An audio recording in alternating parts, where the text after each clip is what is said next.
이성으로는 설명할 수 없지만 기묘할 만큼 정확한 타이밍에 찾아오는 만남들이 있습니다.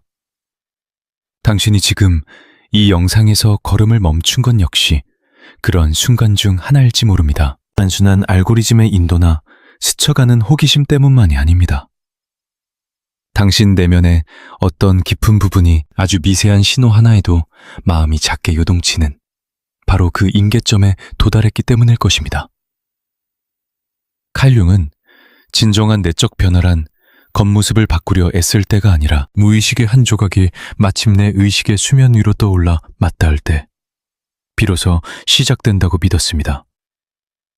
그것은 오랫동안 외면해온 두려움일 수도 있고 제대로 된 이름조차 붙여주지 못한 상처이거나 자아가 더 이상 억누를 수 없는 나의 것의 진실일 수도 있습니다.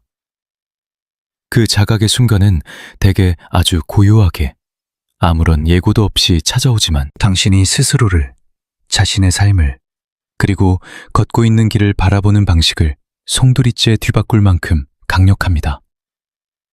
이 영상은 무언가를 억지로 가르치려 들지 않을 것입니다. 그저 당신 안에서 남몰래 자라나고 있던 세계를 향해 한 걸음씩 깊숙이 걸어 들어가도록 이끄는 느린 호흡이 될 것입니다. 이 길을 따라 깊이 들어갈수록 스치듯 잔잔하게 지나가면서도 절대 지워지지 않는 흔적을 남기는 순간들이 왜 존재하는지, 마치 그 찰나부터 존재의 한 축이 변하기 시작한 것 같은 그 감각의 이유를 깨닫게 될 것입니다. 아마도 바로 그 섬세한 떨림이 당신을 이 이야기의 끝까지 머물게 할 것입니다. 정답을 하나 더 얻기 위해서가 아니라 방금 전 당신 안에서 눈을 뜬 무언가의 목소리를 더 선명하게 듣기 위해서 말입니다. 첫 번째, 융이 말하는 변환의 메커니즘입니다. 인간의 심연을 탐구하는 오랜 세월 동안 칼 융이 꿰뚫어본 진실이 하나 있습니다. 우리는 대개 스스로 또렷한 생각과 이성적인 판단, 즉 의식을 통해 삶을 통제하고 있다고 믿습니다. 하지만 융이 들여다본 인간의 진짜 모습은 훨씬 더 깊고 복잡했습니다. 우리의 행동과 감정, 수많은 선택을 빚어내는 진짜 동력은 결코 눈에 띄는 곳에 있지 않았습니다. 그것은 영혼의 가장 깊숙하고 어두운 지층, 이성의 빛이 종처럼 닿지 않는 심연에 떠리를 틀고 있었죠. 융은 이렇게 적은 바 있습니다. 무의식을 의식화하지 않는 한 무의식이 당신의 삶을 지배할 것이고 당신은 그것을 운명이라 부를 것이다. 이 짧은 문장 안에 심리적 변환을 일으키는 모든 작동 원리가 담겨 있습니다. 인간은 단순히 달라지겠다고 결심하는 것만으로는 결코 변하지 않습니다. 진정한 각성은 무의식 속에 잠들어 있던 파편들이 비로소 발견되고 호명되어 마침내 의식의 밝은 빛 아래로 끌어올려질 때 비로소 일어납니다. 윌리엄이라는 제 친구의 삶을 떠올릴 때면 늘 이 문장이 스쳐 지나갑니다. 겉보기에 그의 삶은 꽤나 평온하고 안정적이었습니다. 늘 성실했으며 감정이 격하게 요동치는 모습 따위는 좀처럼 보이지 않았으니까요. 하지만 그의 궤적에는 스스로도 짐작조차 하지 못한 기이한 반복이 숨어 있었습니다. 누군가와 조금이라도 가까워질라 치면 윌리엄은 알 수 없는 압박감에 시달렸습니다. 이내 불안해하고 의심하다가 결국엔 스스로 거리를 두어 모든 관계를 파괴하고 말았죠. 꽤 오랜 세월 동안 그는 자신이 그저 타인에게 곁을 내어주지 못하는 차가운 성향의 사람이라고만 여겼습니다. 그러던 어느 깊은 밤, 긴 대화 끝에 윌리엄은 아주 오래전 어린 시절의 이야기를 털어놓았습니다. 틈을 허락하지 않던 엄격한 아버지, 그리고 무엇이든 완벽하게 해내야만 겨우 사랑받을 수 있었던 그 서글픈 결핍에 대해서 말입니다. 그 오래된 기억이 입 밖으로 흘러나오던 순간 무거운 침묵이 공간을 채웠습니다. 극적인 비밀이 밝혀진 것은 아니었지만 저는 그의 흔들리는 눈빛 속에서 어긋나 있던 영혼의 퍼즐이 제자리를 찾는 것을 보았습니다. 융의 시선으로 보자면 그것이 바로 무의식이 마침내 의식과 충돌하며 깨어나는 찰나였습니다. 버림받을지도 모른다는 근원적인 공포, 수십 년간 윌리엄의 삶을 조종해온 그 검은 그림자의 실체가 비로소 수면 위로 모습을 드러낸 것입니다. 그리고 그 짧은 자각의 순간을 기점으로 맹목적으로 반복되던 그의 무의식적 방어 기제들은 완전히 다른 의미를 띠기 시작했습니다. 이것이 바로 융이 설파한 내면의 변화, 그 심오한 메커니즘의 핵심입니다. 진정한 탈바꿈은 행동을 뜯어고치는 데서 오지 않습니다. 우리 안에서 무엇이 작동하고 있는지를 뼈저리게 직시하는 통찰에서 비롯됩니다. 무의식에 억눌린 파편들이 빛의 영역으로 끌려나오는 순간, 그것은 우리를 올가매던 보이지 않는 폭력성을 서서히 상실합니다. 그 전까지 그것은 캄캄한 심해에서 우리를 맹목적으로 끌어당기는 거대한 괴력에 불과했습니다. 하지만 두 눈으로 똑똑히 마주하는 순간, 그 난폭한 이끌림은 다른 궤정을 그리기 시작합니다. 마법처럼 하루아침에 변하지는 않겠지만 우리 삶의 방향태를 미세하게나마 틀기에는 충분한 변화가 일어납니다. 우리의 인생을 칠흑 같은 밤바다를 항해하는 돛담배라고 상상해 보십시오. 의식은 그저 가판위를 희미하게 밝히는 작은 등불과도 같습니다. 뱃머리 앞에 비좁은 시야를 비춰줄 뿐 광활하고 깊은 대양의 속살은 결코 보여주지 못하죠. 그 고요한 수면 아래에서는 무섭도록 거센 해류가 배를 끊임없이 엉뚱한 곳으로 집어삼키려 하고 있습니다. 그 잔혹한 해류가 바로 무의식입니다. 그 존재를 자각하지 못한다면 우리는 그저 배가 운명이라는 바람에 떠밀려 표류하고 있다고 헛된 착각을 할 것입니다. 그러나 발밑을 흐르는 심연의 소용돌이를 인지하는 순간, 왜 내가 지금 이 낯선 바다 한가운데 떠 있는지 그 뼈아픈 이유를 깨닫게 됩니다. 그때 비로소 우리는 운명의 조타수를 쥐고 항로를 바꿀 수 있습니다. 결국 융이 말한 내면의 변환이란 완전히 새로운 인격체로 거듭나려는 얄팍한 시도가 아닙니다.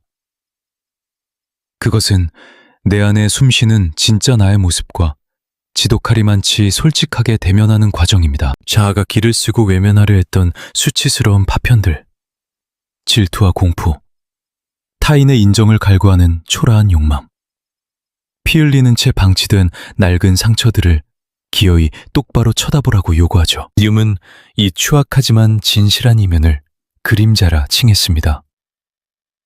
참으로 역설적이게도 우리는 스스로의 참혹한 어둠 속으로 기꺼이 몸을 던질 때 비로소 쪼개진 영혼을 하나로 결합할 수 있습니다. 그리고 바로 이 지점에서 자아의 각성이라는 메커니즘은 그 폭발적인 생명력을 발휘하기 시작합니다. 영화 같은 극적인 반전이 아니라 스스로를 응시하는 시선이 미세하게 달라지는 그 조용한 균열을 통해서 말입니다. 내 안에서 치밀어 오르는 방어적 투사를 한 발 먼저 알아채고 지독하게 얽혀있던 인생의 굴레들을 더 선명하게 해독하게 됩니다. 타고난 성격, 어쩔 수 없는 환경, 혹은 운명이라는 이름으로 포장해왔던 그 모든 핑계들이 사실은 단 한 번도 제대로 비춰진 적 없는 내 안에 억눌린 무의식이었음을 아프게 시인하는 것입니다. 시간의 결을 따라 켜켜이 쌓이는 이 찰나의 자각들은 영혼의 거울에 낀 뿌연 서리를 한꺼풀씩 닦아내는 과정과도 같습니다. 흐릿했던 얼룩이 서서히 걷히면 우리는 비로소 선명하게 떠오르는 자신의 민낯을 마주하게 되죠. 이것이 바로 융이 평생을 바쳐 주장했던 개성화 과정의 근간입니다. 어떤 사람이 외부에서 더 씌워진 가짜 페르소나를 조립하는 대신 산산이 부서지고 버려졌던 영혼의 조각들을 하나로 꿰매어 비로소 온전한 자기 자신이 되어가는 위대한 여정입니다. 변환의 메커니즘이 지니는 가장 깊은 가치는 우리가 각자의 삶을 해석하는 문법 자체를 완전히 뒤집어 놓는다는 데 있습니다. 칠흑 같던 무의식에 마침내 의식의 불꽃이 옮겨붙기 시작할 때 우리는 더 이상 가혹한 외부 세계에 속절없이 떠밀려 다닌다는 무력감에 빠지지 않습니다. 언제나 그 자리에서 우리를 은밀하게 쥐고 흔들었던 맹렬한 심연의 흐름을 똑바로 꿰뚫어 볼 수 있게 되기 때문입니다. 그리고 무의식을 직시하는 그 숭고한 시선은 우리에게 매우 각별한 형태의 해방감을 선사합니다. 그것은 세상의 모든 고난이 흔적도 없이 증발해버리는 마법 같은 도피가 아니라 오히려 우리 내면과 더 선명하고 깊이 있으며 진실하게 마주하는 자유를 뜻합니다. 때로는 단 한 번의 시선만으로도 삶의 궤도 전체가 뒤바뀌기에 충분할 때가 있습니다. 두 번째, 생애에 단 한 번 찾아오는 결정적 찰나들. 앞서 융이 통찰했듯 무의식 깊은 곳에서 자기 실현의 톱니바퀴가 맞물려 돌아가기 시작할 때 우리 삶에는 두 번 다시 오지 않을 듯한 희귀한 순간들이 피어납니다. 거창한 사건일 필요는 없습니다. 오히려 지극히 평범하고 일상적인 풍경 속에 스며들곤 하니까요. 스쳐가는 대화, 문득 마주친 눈빛, 혹은 걸음을 멈춘 어느 오후. 익숙했던 세상이 어딘가 낯설게 다가오는 경이로운 말입니다. 이 찰나가 이토록 특별한 이유는 외부의 자극 때문이 아닙니다. 나 자신과 내가 걸어온 길, 삶을 바라보는 내면의 렌즈가 미세하게 뒤틀리며 각성하는 순간이기 때문이죠. 칼 융은 무의식의 은밀한 파동이 외부 세계의 우연한 자극과 완벽한 타이밍에 충돌할 때 이러한 현상이 일어난다고 보았습니다. 그는 이를 심층적인 심리적 의미를 잉태한 동시성 현상이라 영명했죠. 융은 이렇게 적었습니다. 두 영혼의 만남은 마치 두 화학물질의 접촉과도 같다. 아주 작은 반응이라도 일어난다면 둘 모두 본질적인 변환을 겪게 된다. 이는 찰나의 스침조차도, 무심코 던져진 한마디의 말조차도 세계관을 속물이째 뒤흔드는 영혼의 화학 반응을 일으킬 수 있음을 암시합니다. 문학 속에서도 우리는 이러한 각성의 순간들을 수없이 마주하게 됩니다. 톨스토이의 명작 전쟁과 평화에 등장하는 안드레이 공작을 떠올려 보십시오. 아우스터리츠의 참혹한 전장에 피를 흘리며 쓰러져 있던 그 유명한 장면에서 안드레이는 문득 아득하게 펼쳐진 창공을 올려다봅니다. 그 전까지 그의 무의식을 지배했던 것은 끝없는 야망과 명예욕, 자신의 가치를 증명하려는 에고의 집착뿐이었습니다. 그러나 바로 그 순간 끝없이 고요한 하늘과 조우하며 그의 인식체계는 산산조각이 납니다. 그 어떤 거창한 가르침이나 충고도 존재하지 않았습니다. 그저 허공을 향한 단 한 번의 시선이었을 뿐이죠. 하지만 그 찰나를 기점으로 그의 삶을 옥죄던 거짓된 가치들은 껍데기처럼 무너져 내립니다. 소설 속에서는 짧은 묘사에 불과하지만 심리학적 관점에서 이는 의식의 심연이 뒤집히는 거대한 그림자 통합의 과정입니다.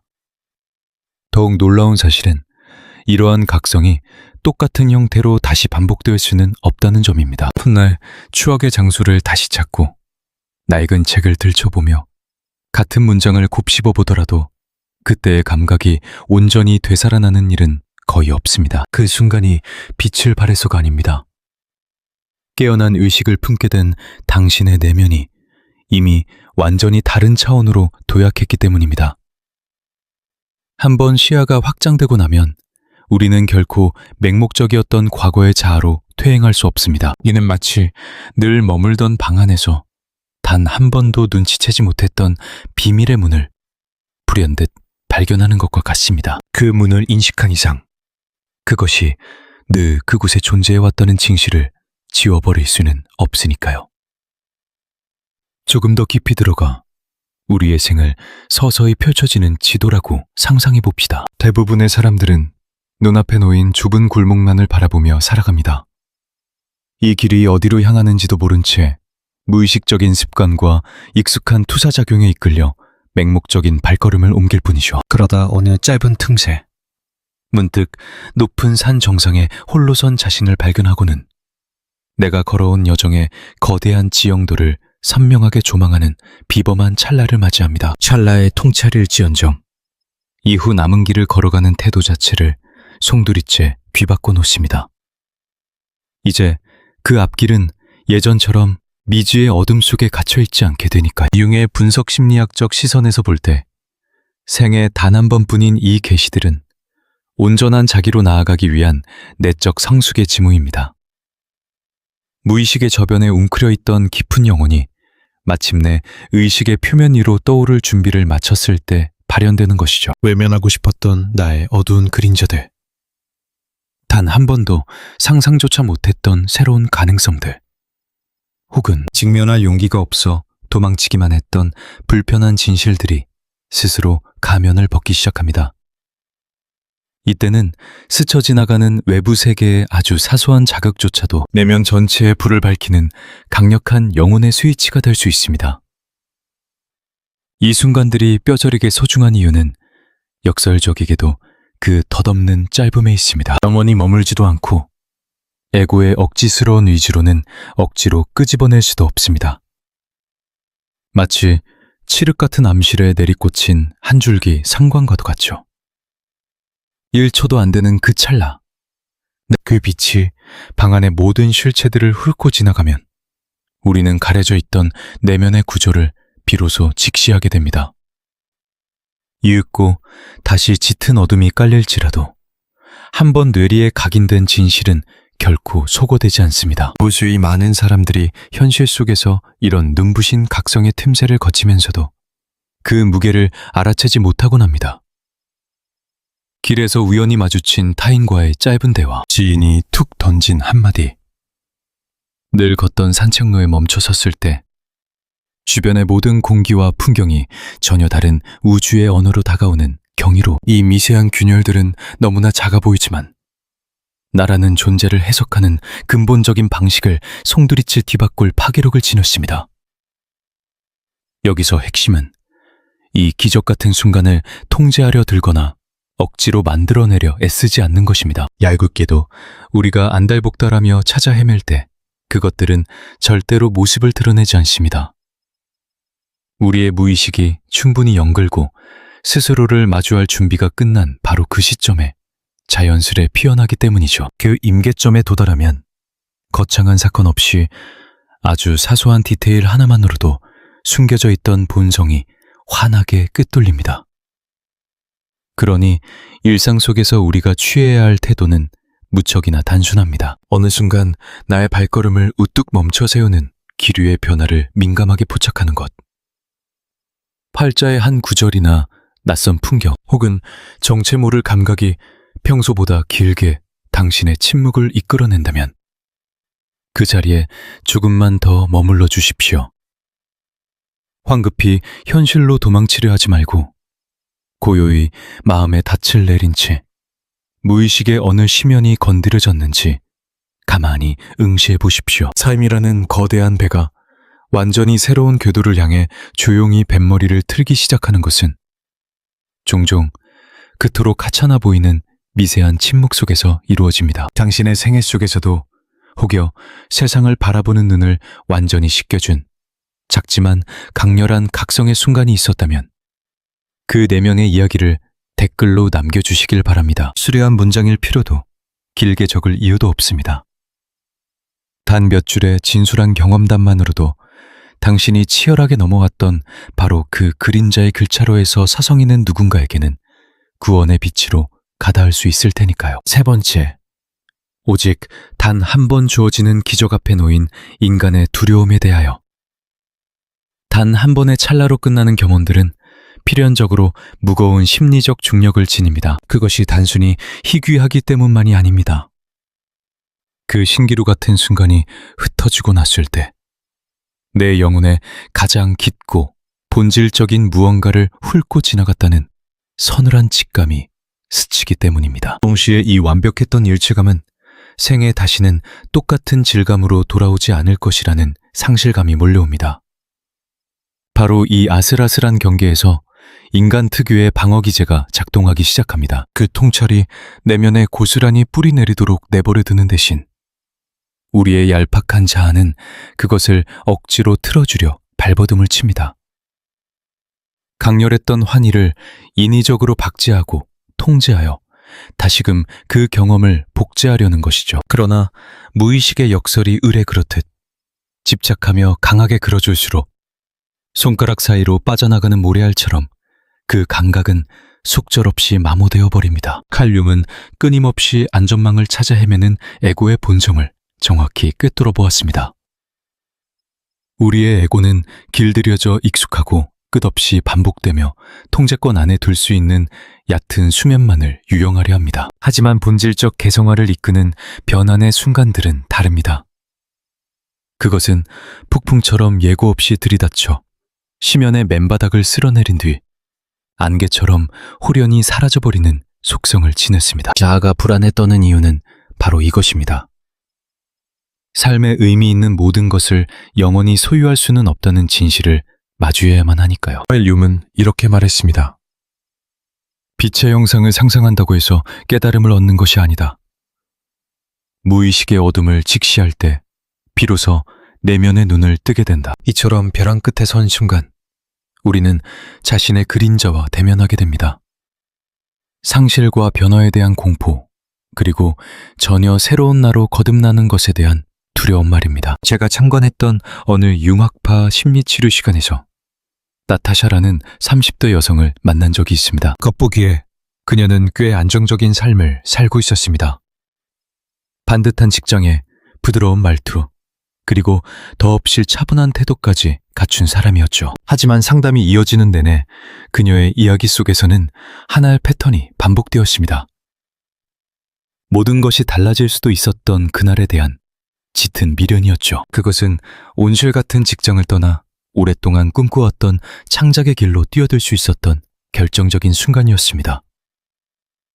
그 시절을 회상하는 그녀의 목소리에 겉으로 드러나는 짙은 후회는 없었습니다. 그러나 그녀의 눈빛 속에는 내면의 어떤 조각이 아직도 그 과거의 교차로에 멈춰서 있는 듯한 고요한 먹먹함이 서려 있었습니다. 내면의 탐색이 깊어질수록 분명해진 사실은 나타샤를 괴롭히는 것이 그해 내렸던 결정 자체가 아니라는 점이었습니다. 오히려 그 찬란했던 기회의 순간이 영영 흘러가 버렸다는 무력감이 그녀를 올가매고 있었죠.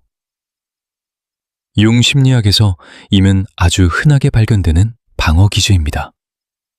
인간이 내면의 더 거대한 가능성과 조우할 때 자아는 종종 극심한 공포에 휩싸입니다. 그 잠재력을 향해 나아간다는 것은 곧 익숙했던 과거의 나와 영원히 작별해야 함을 의미하기 때문입니다. 그래서 수많은 경우 우리의 자아는 자신이 어떤 존재로 변모할지 모르는 미지의 길을 개척하기보다는 그저 낡고 익숙한 현실에 안주하는 길을 택하곤 합니다. 이를 좀 더 직관적으로 그려볼까요? 당신이 아주 오래전부터 거닐어온 익숙한 강둑 위에 서 있다고 상상해 보십시오. 수년 동안 당신은 그저 흐르는 강물을 바라보며 그 언저리만을 맴돌았습니다. 그러다 문득 강 너머에 완전히 새로운 미지의 땅이 존재한다는 사실을 깨닫는 찰나가 찾아옵니다. 당장 그 강을 건너야 하는 것은 아니지만 그 풍경을 목격한 그 순간부터 당신은 결코 그 땅의 존재를 몰랐던 시절로 되돌아갈 수 없습니다. 바로 이 각성 자체가 인간의 영혼의 깊은 균열과 불안을 초래하는 것입니다. 칼 융은 바로 이러한 내면의 충돌 속에서 인간이 비로소 자신의 그림자와 직면하게 된다고 보았습니다. 우리가 애써 외면하려 했던 깊은 두려움이 도사리고 있는 심리적 심연 말입니다. 일생에 단 한 번뿐인 순간이 새로운 차원의 문을 열어젖힐 때 그 문은 동시에 우리 자아가 가진 낡은 한계점까지 적나라하게 비춰냅니다. 이때 자아가 방어 태세를 취하는 것은 너무도 자연스러운 본능입니다. 흥미롭게도 대다수의 사람들은 이 두려움을 상쇄하기 위해 과거의 그 최초의 감각을 필사적으로 되찾으려 했습니다. 지나간 순간을 똑같이 복제하려 들거나 옛 추억이 서린 장소로 발길을 돌리고 낡은 일기장을 다시 들춰보며 그때와 비슷한 경험을 어떻게든 쥐어짜내려 고군분투합니다. 하지만 우리가 앞서 살펴본 바와 같이 내면의 변환을 이끄는 결정적인 순간은 결코 똑같은 형태로 다시 찾아오지 않습니다. 그것이 완전히 소멸해서가 아니라 이미 자신에게 부여된 영적인 임무를 모두 완수했기 때문이죠.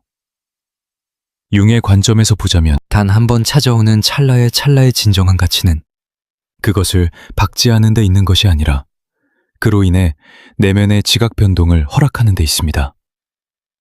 이는 마른 땅에 생명의 씨앗이 떨어지는 이치와 같습니다. 씨앗이 흙과 맞닿는 그 최초의 순간은 눈 깜짝할 새 지나갑니다. 여기서 핵심은 그 씨앗을 손안에 꽉 쥐고 소유하는 것이 아니라 어두운 땅 속으로 완전히 사라지도록 내버려두어 마침내 발화의 과정을 시작하게 끝놓아주는 것입니다. 이례적인 순간 앞에서 우리가 느끼는 공포는 사실 거대한 내적 탈바꿈의 문턱에 도달했다는 명백한 증거입니다. 우리 영혼의 어느 한 구석이 이제껏 알지 못했던 완전히 다른 자아로 진화할 가능성 앞에 서 있음을 알려주는 신호인 셈이죠. 견고한 과거의 틀에 길들여진 자아는 의례 망설임과 뒷걸음질로 화답하기 마련입니다. 그러나 우리의 무의식 속으로 조금만 더 깊이 파고들어가 보면 진정 중요한 것은 이미 흘러가 버린 시간이 아니라 그 순간이 우리 내면 깊은 곳에 뚫어놓은 새로운 통로라는 사실을 깨닫게 될 것입니다. 이러한 찰나는 단 1초 동안 우리 손에 쥐어졌던 신비로운 거울과도 같습니다. 우리는 그 거울에 반사된 빛을 통해 감히 마주할 엄두조차 내지 못했던 우리 안의 무한한 잠재력과 눈을 맞추게 되는 것입니다. 여기서 우리가 얻어야 할 심오한 통찰은 이것입니다. 두 번 다시 오지 않을 것들 앞에서의 두려움은 우리가 무언가를 놓쳤다는 패배의 신호가 아닙니다. 오히려 우리 삶의 가장 핵심적인 진실에 가닿았다는 경이로운 증명에 가깝습니다. 그러므로 이미 지나간 시간의 망령을 쫓으려 발버둥 치는 대신 그 강렬했던 깨달음이 내면에서 스스로 숨쉬며 자라나도록 허락해야만 합니다. 왜냐하면 일생에 단 한 번 찾아온 그 순간의 진정한 목적은 우리 곁에 머무는 것이 아니라 우리가 앞으로 걸어나갈 삶의 궤적을 고요하고도 철저하게 뒤바꿔 놓는 데 있기 때문입니다. 네 번째, 내면의 경계선 넘어가기. 만약 우리가 그 공포의 실체를 똑똑히 마주했다면 이제 그 찰나가 열어젖힌 문지방을 실제로 넘어설 때 과연 어떤 일이 벌어질까요? 융은 인생이 주는 가장 큰 축복은 온전한 본연의 자신이 되는 것이다 라고 기록했습니다. 그러나 진짜 나의 모습을 찾는 위대한 여정은 거창한 결단에서 시작되는 법이 거의 없습니다. 대다수의 경우 그것은 과거의 낡은 삶의 방식이 더 이상 내면의 진실된 자아와 맞아떨어지지 않음을 자각하는 아주 고요하고도 미세한 순간으로부터 피어납니다. 이전의 삶이 통째로 틀렸기 때문이 아닙니다. 우리 영혼 가장 깊숙한 곳에 자리한 어떤 무의식적 기운이 전혀 다른 방향의 생명력을 뿜어내며 꿈틀거리기 시작했기 때문이죠. 바로 그 각성의 순간부터 겉보기에는 모든 일상이 완벽히 똑같이 굴러가는 것처럼 보일지라도 우리 내면에서는 이미 거대한 영적 지각 변동이 시작된 것입니다. 인간의 심리적 생태계에서 이러한 결정적 순간들은 종종 보이지 않는 내면의 경계선이 수면 위로 떠올랐음을 암시합니다. 이는 한 개인이 두 갈래의 거대한 운명 사이에 서 있다는 것을 뼛속 깊이 깨닫는 지점입니다. 한쪽에는 내가 누구이며 어떻게 살아야 하는지가 분명히 정해져 있는 몹시도 견고하고 익숙한 안주의 길이 있습니다. 그리고 다른 한쪽에는 우리가 전혀 새로운 형태의 존재로 탈바꿈할지도 모르는 짙은 안개 속에 미개척지가 놓여 있죠. 이 문지방이 지닌 가장 특별한 속성은 결코 우리에게 건너가라고 강요하지 않는다는 점입니다. 그것은 단지 조용히 그 모습을 드러낸 채 선택의 무게를 온전히 우리의 몫으로 남겨둘 뿐입니다.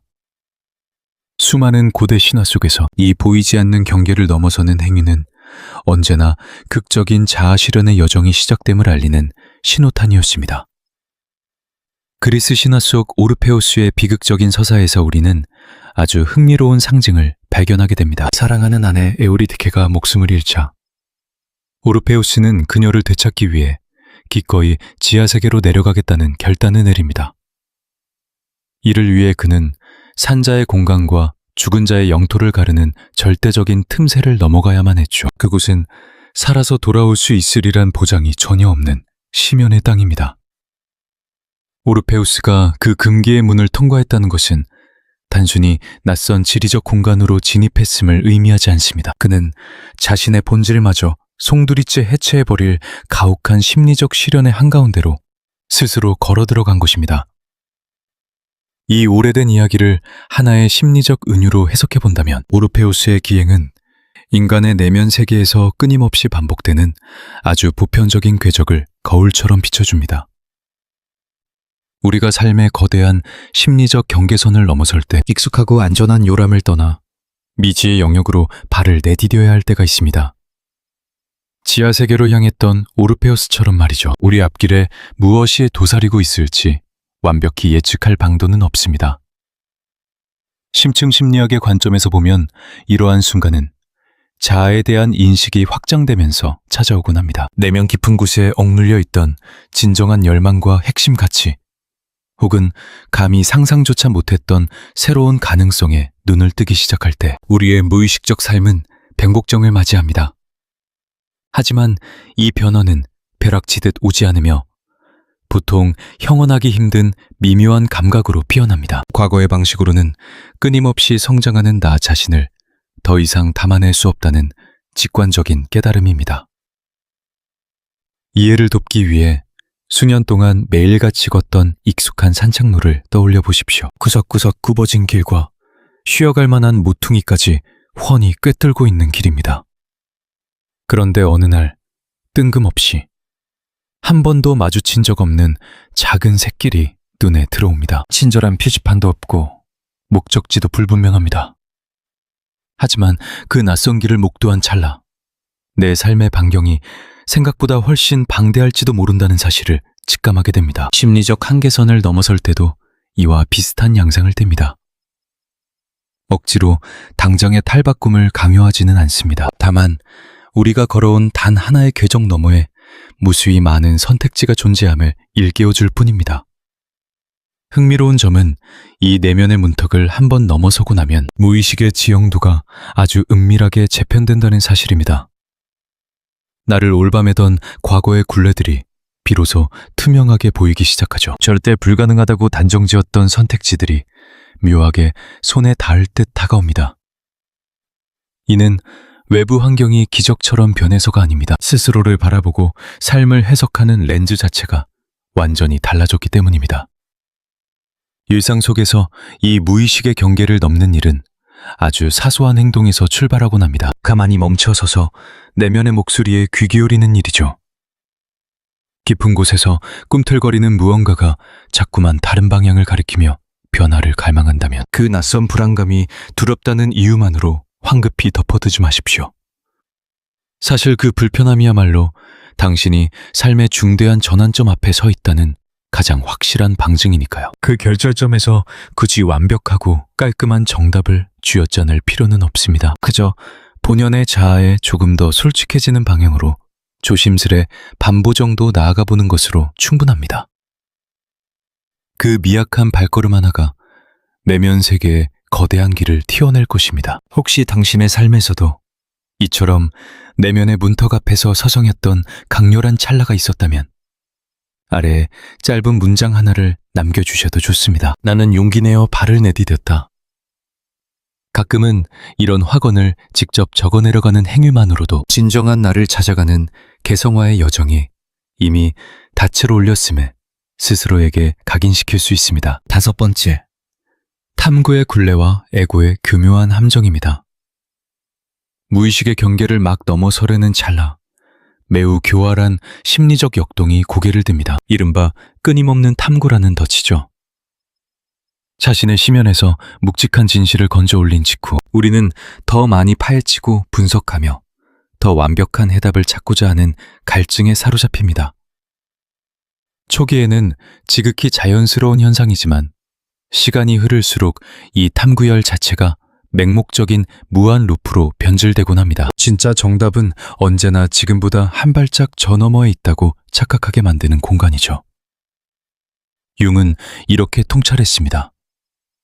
당신의 시야는 오직 스스로의 마음속을 들여다볼 수 있을 때 비로소 맑아질 것이다. 밖을 내다보는 자는 꿈을 꾸지만 안을 들여다보는 자는 깨어난다. 이 명문장은 인간 내면의 아주 보편적인 모순을 날카롭게 찌릅니다. 수많은 이들이 진정한 자아를 발굴하기 위해 외부 세계의 지식을 더 긁어모아야 한다고 믿습니다. 물론 그러한 외부 지식에도 분명한 가치는 존재합니다. 허나 시선을 내면의 그림자로 돌리지 않은 채 밖으로만 향한다면 이는 대단히 기만적인 순환고리로 전락합니다. 살아가는 일에 대한 온갖 지식과 심리학 이론, 실존의 의미에 대해 끝없이 스펀지처럼 빨아들이면서도 정작 갈구하던 핵심에는 터럭 하나 닿지 못했다는 공허함에 시달립니다. 우리의 일상 속에서도 이 굴레는 너무도 익숙한 형태로 나타납니다. 인생을 송두리째 흔드는 격변을 겪은 후 자기 이해의 구도에 오르곤 하죠. 연인과의 쓰라린 이별, 뼈아픈 직업적 좌절, 혹은 삶의 근원적 의미를 묻게 만드는 극심한 방황기가 그 신호탄이 됩니다. 이때 사람들은 미친 듯이 활자를 읽고 강연을 듣고 새로운 관점을 수집합니다. 새로운 정보가 유입될 때마다 거대한 퍼즐의 한 조각이 맞춰진 듯한 찰나의 해방감을 맛봅니다. 안타깝게도 그 짜릿함은 금세 증발해버리고 이내 또 다른 지적 자극을 찾아 헤매는 쳇바퀴에 오르게 되죠. 융의 분석 심리학적 시각으로 볼 때 이런 현상은 에고, 즉 자아가 방어 기제를 작동하는 방식과 직결됩니다. 에고는 통제권과 안락함을 사수하는데 사활을 거는 존재입니다. 오랜 세월 굳어진 낡은 자아가 허물어지고 심연의 재배치가 일어나는 변환기에 에고는 맹렬한 위협과 극심한 불안을 느낍니다. 그리고 이 두려움을 회피하기 위해 에고가 택하는 가장 교활한 전략이 바로 우리를 영원한 탐색자 상태에 묶어두는 것입니다. 무언가를 열심히 찾고 있을 때면 마치 앞으로 힘차게 전진하고 있다는 역동적인 착각에 빠지게 되니까요. 하지만 실상은 단 한 발짝도 나아가지 못한 채 제자리를 맴돌고 있을 뿐입니다. 조금 더 직관적으로 비유해 볼까요? 당신이 단 한 번도 발을 들인 적 없는 기괴하고 울창한 원시림 앞에 서 있다고 가정해 봅시다. 이 숲의 진면목을 깨우치려면 그 어두운 심연 속으로 걸어 들어가야만 한다는 걸 당신도 압니다. 그러나 정작 안으로 들어가는 대신 그 경계선 주변만 빙빙 겉돌기 시작합니다.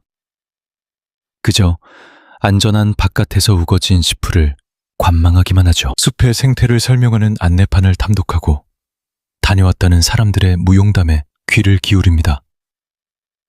파편화된 지식들이 쌓일 때마다 그곳에 대해 조금 더 알게 된 것 같은 기분이 듭니다. 하지만 변두리를 댁날 첫날 배회한다 한들 당신은 아직 그 숲의 흙냄새조차 제대로 맡아보지 못한 겁니다. 에고가 쳐놓은 탐구의 올가미도 정확히 이와 같은 기전으로 작동합니다. 자아와 우주에 관한 방대한 지적 자산을 산더미처럼 쌓아 올렸더라도 발걸음을 멈추고 뼈저리게 깨달은 발을 온몸으로 부딪혀 살아내지 않는다면 그 모든 삶은 그저 피상적인 지적 허영에 머물고 맙니다. 이 함정이 그토록 무서운 이유는 겉으로는 눈부신 매적 성장처럼 보이기 때문입니다. 그러나 그 기저에는 진짜 변화를 극도로 두려워하는 회피 심리가 깔려 있습니다. 아이러니하게도 이런 강박적 탐구욕은 자신의 그림자를 직면하고 깊은 통찰을 얻은 직후에 가장 거세게 일어납니다. 내면의 추악함이든 찬란함이든 그 진실을 마주했다면 그 다음 과제는 해답지를 더 뒤적이는 것이 아닙니다. 이제는 그 버거운 진실을 끌어안고 하루하루를 감당해내는 것이죠. 바로 이 대목에서 에고는 극심한 알레르기 반응을 보입니다. 에고는 끝없이 해부하고 번뇌하고 지식을 탐하는 안전한 놀이를 즐기고 싶어 하니까요. 골수까지 스며든 과거의 낡은 패턴과 작별하는 것은 죽기보다 싫은 겁니다. 이것이 바로 무수한 사람들이 진정한 개성화 대신 수십 년째 헛된 구도자의 길만 맴도는 뼈아픈 이유입니다. 끊임없이 자아를 탐구하고 지식을 쌓아 올리지만 무의식의 문턱 앞에서는 늘 제자리를 맴돌 뿐입니다. 내면의 변화가 절실하다는 걸 알면서도 낡은 페르소나를 벗어던질 용기가 없어 그 주변만 서성이는 것이죠. 칼 융의 심리학적 관점에서 진정한 개성화는 이 무의식의 굴레를 직시할 때 비로소 시작됩니다. 우리가 그토록 갈망하는 해답이 외부의 새로운 지식에 있는 것이 아니라 이미 내면에 존재하는 진실들을 어떻게 삶에 통합해내느냐에 달렸음을 깨닫는 순간 말입니다. 과거에 찾아왔던 깊은 통찰의 순간들은 여정의 목적지가 아니라 이전과는 전혀 다른 차원의 삶을 시작하라는 무의식의 초대장이었습니다. 그렇다고 배움의 과정이 무의미하다는 뜻은 아닙니다. 지각의 세계를 확장하는 데 있어 IM은 훌륭한 열쇠가 되어줍니다. 하지만 그 지혜가 진정한 생명력을 얻으려면 철저히 자신의 뼈아픈 경험과 연결되어야만 합니다. 삶에 대한 깊은 이해가 일상의 사소한 선택들 속에 스며들고 타인과 자신의 자아를 대하는 태도로 투사될 때 비로소 가치가 있죠. 따라서 방황의 굴레는 결코 실패가 아니며 영혼이 성숙해가는 매우 자연스러운 진통의 과정입니다. 그러나 어느 임계점에 다다르면 무언가를 더 찾아 헤매는 행위는 의미를 상실합니다. 이제는 멈춰서서 이미 깨우친 내면의 진실들과 고요히 마주해야 할 때입니다. 진정한 심리적 변형은 새로운 지식을 주입하는 데서 오는 것이 아니라 아주 오래전부터 마음속 깊이 품고 있던 본연의 모습대로 살아갈 용기에서 피어나기 때문입니다. 6번째, 억압된 굴레의 종결의식입니다. 이 지점에 이르면 우리 영혼의 순례길에는 아주 고요하고도 묵직한 변화가 감지됩니다. 쉼없이 반복되던 내면의 질문들과 강박적인 상념들, 외부에서 답을 갈구하던 치열했던 투사를 거두어들이고 드디어 마침표를 찍게 되는 것이죠. 안개가 걷히듯 진리가 선명해집니다. 삶의 모든 이면을 낱낱이 파헤치고 해석할 필요는 없습니다. 그저 있는 그대로 흘려보낼 때 비로소 완성되는 삶의 주기들도 있으니까요. 이는 과거를 억압하거나 외면하는 것이 아닙니다. 그 파편들이 내 성장의 밑거름이라는 고유한 임무를 다했음을 담담히 수용하는 것입니다. 20세기 미술계의 거장으로 불리는 미국의 화가 조지아 우프프의 삶을 들여다보면 이러한 무의식의 통합 과정이 아주 잘 드러납니다. 예술적 여정의 초기, 그녀는 철저히 규격화된 기성예술의 틀 안에서 훈련받았습니다.